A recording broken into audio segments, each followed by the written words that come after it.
Chapter 9. Their Grand Escape. Moments before, Val and Dirk had chosen the road less traveled. Val was going to charge into battle, but before he had a chance, Dirk told him, climb up, and had tossed him straight into the air. At the apex of his flight, Val removed the daggers from his belt and slammed them into the mortar between the stones. One missed its mark, just scraping against the stone futilely.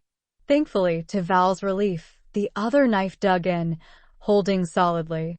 It was more than necessary to let loose the first dagger, dropping it so his two hands could come together in union, clasping the second dagger with all his might, giving him the much-needed strength to hold back gravity from dragging him back down from whence he came. It felt to Val that his brother had hurtled him 3 stories into the air. Looking down, he couldn't see the ground beneath the floor of smoke below him. The column of smoke was thick, and Dirk was nowhere to be seen when without warning he emerged through the smoke, climbing the wall freehand, moving at an alarming speed. Now, the sight of Dirk bursting through the smoke caught Val off guard, almost to the point of losing his grip on his dagger, and falling back down. It took all his concentration to hold in a girly scream that begged to escape his mouth. Move, Val, Dirk called as he moved up the wall toward him. Just move. There they were, almost to the top of the building, making their grand escape, just moments before the smoke plume had covered their ascent. The captain started raging, trying desperately to shift the attention onto the roof. Captain West, what's the meaning of all this? A taller, almost skinny man approached from behind West. His uniform had more medals than the captain's, medals that shone with a polished sheen in the sunlight, as if to gloat his higher rank with a loud statement. His uniform was made from an exotic spider silk, shimmering from blue to green, and almost as strong as steel. He stood firmly in place, his gaze penetrating, piercing into the very fabric of one's being. General Bolner, the mage, responded first, bowing low before the general in humbled respect of his fierce power. Allow me to explain everything. Val reached the roof just before Dirk. Wow, look at all of them down there. Think we got time for some target practice? He said with a condescending tone resounding from his voice.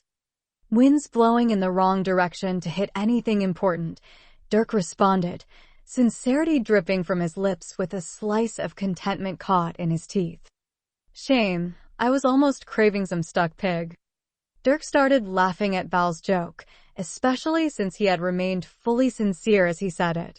Val, now you've gone and done it. His tone grew grim and dismal. What? Val asked innocently. What did I do now? You made me hungry. Dirk's stomach made a loud, unsettling rumble, confirming his grievance. When we get out of this mess, you're buying me breakfast, brunch, lunch, dinner, FASPA, and supper. Still ignoring the commotion below, Val checked the weight of his coin pouch in his hands. Yeah, I guess I could manage that, so long as the food's top quality. He paused to dodge an enchanted arrow that passed between them. Oh, and the after-dinner show, it better have some sexy ladies too. Watch out! Several fire arrows, accompanied by a bolt of lightning, crashed onto the roof they were standing on, just missing their target. Well, Val, I'd say they're getting a lot closer than they were. Dirk looked at the rampart that ran the perimeter of the courtyard. A couple grappling hooks just missed latching onto the wall as gravity returned them to their starting point. Val looked over the edge to observe the commotion below yet again. Well, I guess that's our cue to exit. For more hooks flew into the air, only this time, all found their mark and latched on strong. The general was quick to take charge as Captain West had been taken to the infirmary. The first of the archers were standing beside the old magus, taking aim and trying to adjust for the air currents that were intersecting with the wall. Small squads of ladder men were setting up their siege ladders, rushing up them one after another, making their way up towards the escapees.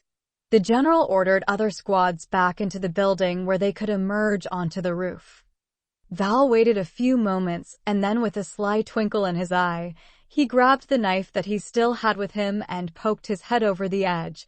"Hey down there. Enjoy the ride back down." Grabbing the rope, Val slashed at it, expecting the blade to slice right through. It didn't. "Hey Val," Dirk yelled over his shoulder, "quit dicking around. It's time to get the heck out of Dodge." "The rope's not cutting," Val hollered back. "That's not rope, numbnuts." Dirk jumped from the roof onto the rampart. Several arrows landed in the very spot where he was standing just moments ago. "Not a rope." Val scratched at his head, "but it's so thin." Taking his blade, Val sent it hurtling towards the first man in line climbing up the rope/not rope. Hitting with expert precision, the man dropped straight down, crashing into the men below him. One after another, the whole group ended up in a pile on the ground. Moans could be heard emanating from them.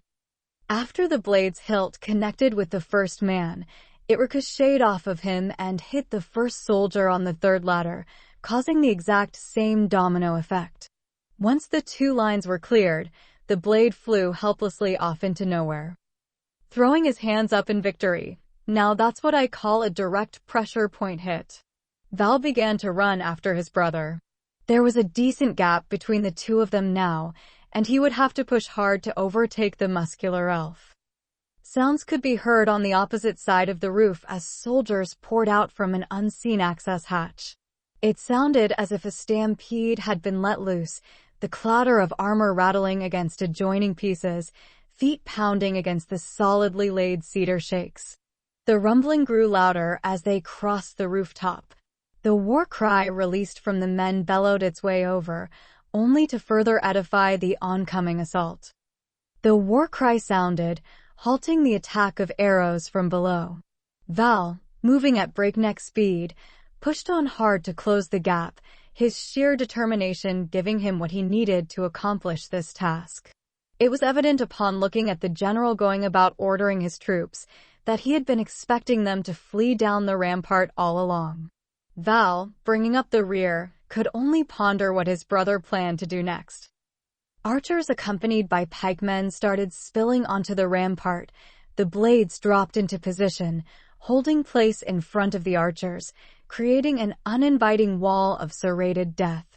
Dirk slammed on the brakes, leaving his brother finding himself yet again fighting against momentum, trying not to collide with the large elf. Val was quick to recover his footing, taking a firm stance beside Dirk. "So, Val, what now?" Dirk flexed his large biceps, bringing his fists together and cracking his knuckles loudly. "Say you take the right flank and I'll take the left." "Left, yes, left. Sounds like a good choice to me." With a smile, Val heaved Dirk off the side of the rampart, pushing him off into space. You could hear Dirk's mannish scream, oh yes, such a masculine scream, bellowing forth in shock and surprise, feeling a little betrayed and very airborne.